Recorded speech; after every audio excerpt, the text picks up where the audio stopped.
Hello everyone, welcome back to the channel. Today I am taking a break from my usual content to review a recent purchase I made, my 2024 Subaru Crosstrek. Before I begin, I do want to make it clear that this is not something I will be doing frequently. I just felt that this was a good opportunity to experiment a little and try something different. Now moving on, I bought this car back in December as my previous car, a 2005 Subaru Outback, was beginning to show its age. I had been saving for a new car for some time, and while looking at Crosstreks, I came across one from a local dealer for quite a bit less than the MSRP. The dealer quoted me about $24,000 for this model, to which I immediately called to set up a test drive, because that's a pretty good price considering the MSRP. The specific trim level that I bought was a Premium with the 2-liter 4-cylinder engine. Originally, I was going to get one without the moonroof, mainly because it was slightly cheaper. However, when I showed up for the test drive, my salesman did say that the car had been sold. They did, however, find one in the same color and trim, just with a moonroof and a little bit more, about $27,000, which is the one I ended up buying. For me, there's a lot to love about this car. In addition to being somewhat reasonably priced, and, relatively speaking here, it had a lot of nice features. My specific model has the larger infotainment center with the climate controls integrated into the touchscreen for a cleaner look, which I do honestly like, although nothing can compare to the physical knobs and buttons present on my Outback. I honestly would have opted for the base model if I were to buy this car again, as it has those physical climate controls and I just really miss it from my old car. I'm not sure how long it has been this way, but I am surprised to see how the remote start feature functions on my car. Instead of a button on the key fob, it is controlled in what's called the My Subaru app. From there, I can start the car, lock and unlock doors, and set climate control presets for the remote start, all from my smartphone. Pretty convenient, right? Well, unfortunately, access to these features is behind a paywall. Subaru Starlink. Although Subaru does sweeten the deal by also including their roadside assistance service in the subscription, meaning that I don't have to pay for that with my car insurance, which does significantly cut down on my insurance premiums, by the way, so that's a plus. I think, though, it is frustrating having to pay a subscription for a feature that my car already has. The worst part about this is it's not just Subaru that's doing this. Many tech companies and auto manufacturers also like to put features behind a paywall nowadays. Good example is BMW's controversy with the heated seats. To access your heated seats, you used to have to subscribe to a monthly service allowing you access. BMW did away with that, but most people still do it, and it's annoying. This is something that my car has. Why can't I just use it? I paid for the car. We really don't own our stuff anymore. And I'm really feeling it with this specific aspect of my car. Alright, rant over. Now what I'm going to do is I'm going to do a more Doug DeMuro style and get this car out on the road and talk about some of the driving features, or just stuff about the car that pertains to driving. So let's head over to the road test. Don't usually show my face in my videos, but not for this one, it made sense. Just gonna take it for a trip for this next part of the video, so I'm gonna turn the thing on. Best place to put my phone was behind the steering wheel on the dash, so you're gonna see that. All right, and we're on the road. So a couple things about this car when I first got it that I didn't really like. One of them was I had a leaking tire. It's a slow leak, so it's not terrible, but it is still leaking, and that was from when I drove it off of the dealer. It is also partially my fault because I should have called them and said something about it, because I noticed it immediately, like during the first week of ownership. Another thing I don't really like about this car is it's really a problem with modern cars. You have your start-stop system. This is a requirement by the EPA currently, although the United States is planning on not requiring it anymore, which I won't miss it if it's gone, to be honest. When I first got this car, I thought, okay, you know what, first time I've had something with auto start stop, so I'll keep an open mind. Maybe it'll save me some fuel. And tried to gaslight myself into thinking that was because of that perceived benefit, that I should just use it. And after about 6 months of using it, I kind of hate it. The biggest problem is when you come to a stop, the car has no idea about the context of the situation. What I mean by that is, if you're just trying to stop for a couple seconds, then you really don't want the car to shut off, because, well, you're going to your engine will shut off, and then you have to wait for it to start back up before you can move. And when you're in traffic, that is not great. In fact, it kind of sucks when you got people who are kind of impatient that are behind you, and you're trying to get a move on.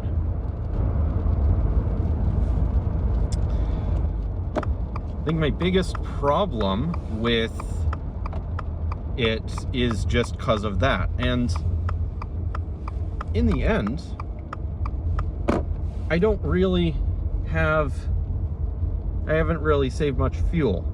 Maybe at most like 1/10 of a gallon, which is still significant, but not that much.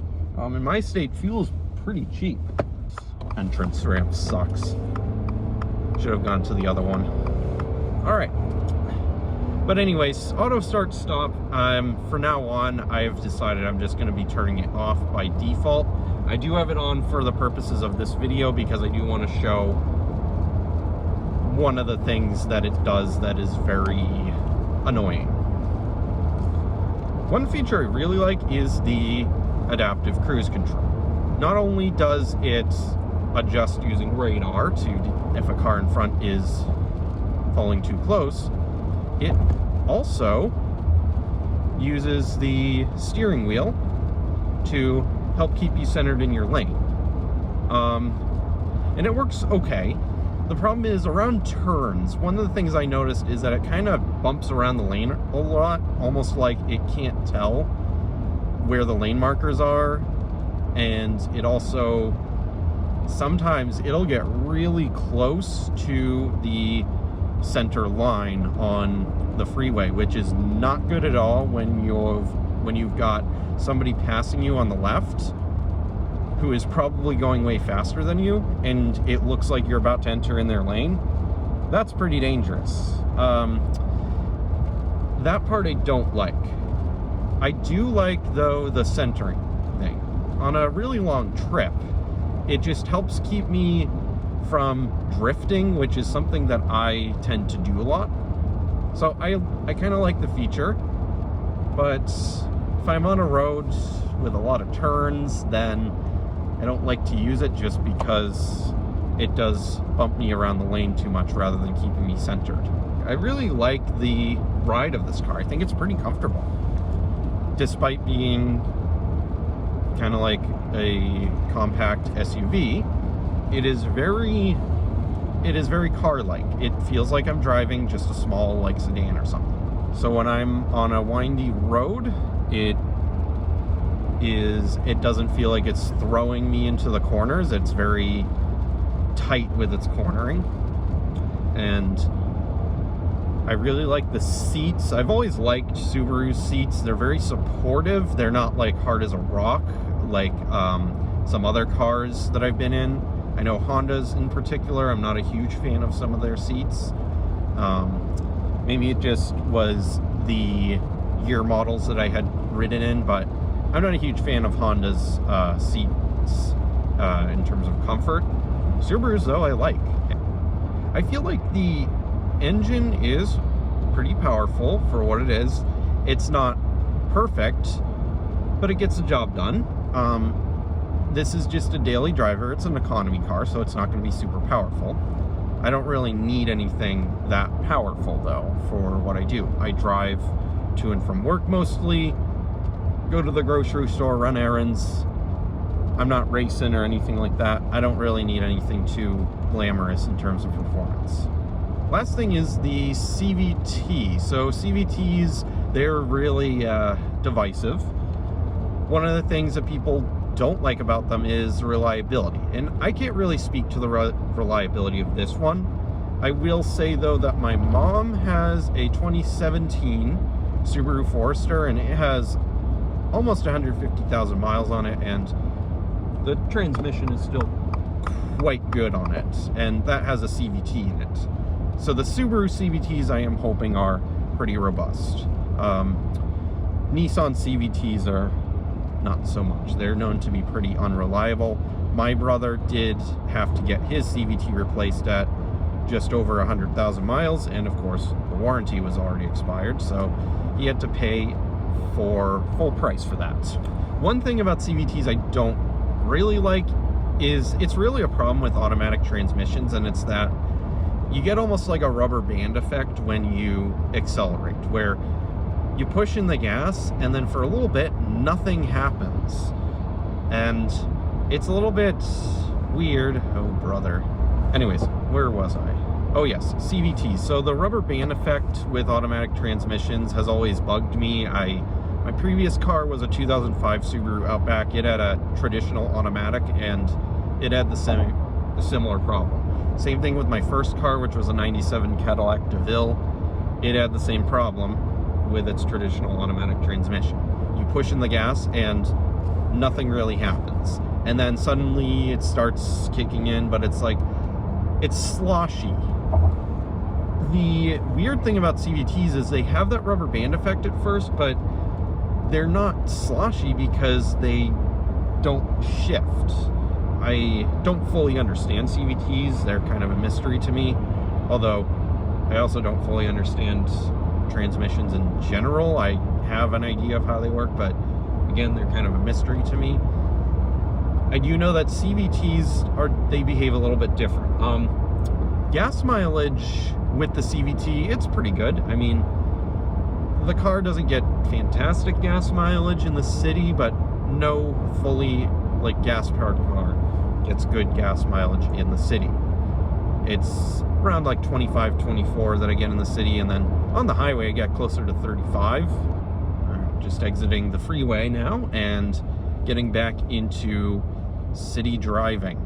All right, coming at a stop. Let's see if the auto start stop engages when I push in the brake. Yep, it did. So now this is kind of a typical situation where I'm taking a left turn, so I can't turn until light turns green, and the traffic that is currently has their green light, it'll take some time. So it's usually around 30 seconds that the car will stay off, depending on situations. Sometimes it stays off for longer. One thing with the auto start stop is it will start the engine back up. If, say, you have the AC on and the car starts getting hot, it'll turn the car back on to run the AC. Same thing with if it's cold. It'll run the car so that it can keep the heat going. Now, the only thing with that is, like I said before, it really can't tell the context of the situation. So if I'm stopped for, like this one, it was red when I was coming up, but right when I got to the line, it turned green. And if I had fully stopped, then it would have shut off the engine, and then I would have had to take my brake off and wait for it to start in order to keep going. See, I stopped, but then a couple seconds later, the light turned green, so I needed to turn it on again. And I'm not really sure how much fuel that saves. I mean, the meter is where I got that like 0.1 or 1/10 of a gallon figure that I talked about earlier, but that's most likely a very, very liberal estimation. I mean, Subaru has every reason to make it seem like you're saving a lot more fuel than you are, because it is a feature in their car and they want to sell that feature. What I am hoping is that if they're able to remove the auto start stop thing, Because it's all controlled with the main infotainment, you might be able to just disable it via software, like there might be a software update. That's what I would hope, but I don't know if they'll do that. I've reached my destination. I'm just gonna park far away because I do want to film this, but I don't want to be nearby a bunch of people. Mainly because I'm probably gonna get embarrassed. Like all cars nowadays, it is quite safe for the driver, and I have full confidence I would survive an accident in the car. On top of that, though, the car also has some accident avoidance features that I do appreciate. It will not only warn you of an obstacle, but if you do not apply the brakes in time, the car will automatically engage emergency braking, and it will also prevent you from accelerating if it detects an obstacle while you are speeding up from a stop. Lastly, it has a backup camera with the vehicle trajectory overlay, as well as parking sensors that can detect obstacles behind the vehicle that you may be heading towards. I find the backup camera is especially helpful in a grocery store parking lot. Here's why. I usually pull in when I go to the grocery store, mainly because I need to be able to access my rear hatch to put my groceries in. I don't really like putting my groceries on the seats and everything and having the condensation get the seats wet and all that. I'm a little OCD about that. I just like putting them in the back because that's where your cargo goes. So I always pull into a space. One thing, though, is backing out. It sucks, especially when you're parked next to two giant trucks with fully tinted windows. And, you know, I could rant about these giant SUVs all day, but that's neither here nor there. But it's still frustrating, especially when you have a car of my height and size. I can't see around those cars, but the backup camera has a fisheye lens that actually does allow me to see a little bit past those cars, or at least a very wide view of what's directly behind me. And those backup sensors that will beep at me if I'm about to back into a moving car or somebody who just happened to walk behind me are super helpful, especially when I have to have my attention in 5 other different places, making sure that I am backing out safely. All right. Now, next section, there are a couple features that I don't utilize as often, but I am mostly indifferent to, such as the 2 driving modes, S and I. I stands for Intelligent Drive and will use the car's computer to determine how to best utilize the transmission. S stands for Sport, and it supposedly tightens up the acceleration and makes the transmission feel much more like a traditional automatic transmission instead of a CVT. By the way, the car has a CVT, so it doesn't shift. I honestly don't see a discernible difference other than those fake shifts. I usually just drive in intelligent mode because I actually do like the fact that CVTs don't need to shift. It's a little bit weird when you go from a traditional automatic transmission to a CVT, and it takes some getting used to, but now that I'm used to it, I do really like it just because it has a much smoother ride. Another feature that I don't use is the auto vehicle hold.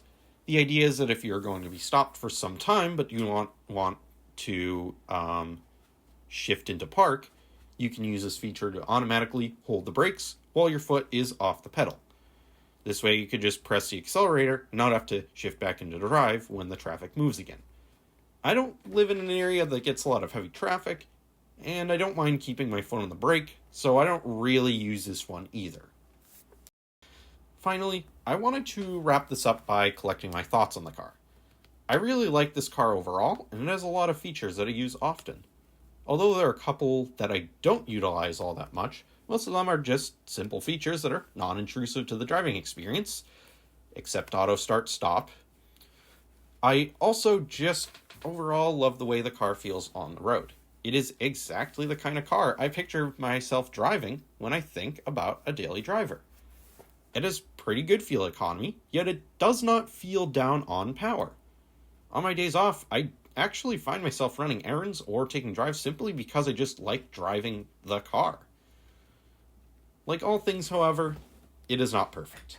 I mainly wish Subaru would either overhaul their infotainment center, primarily just make it more responsive, or just do away with it entirely.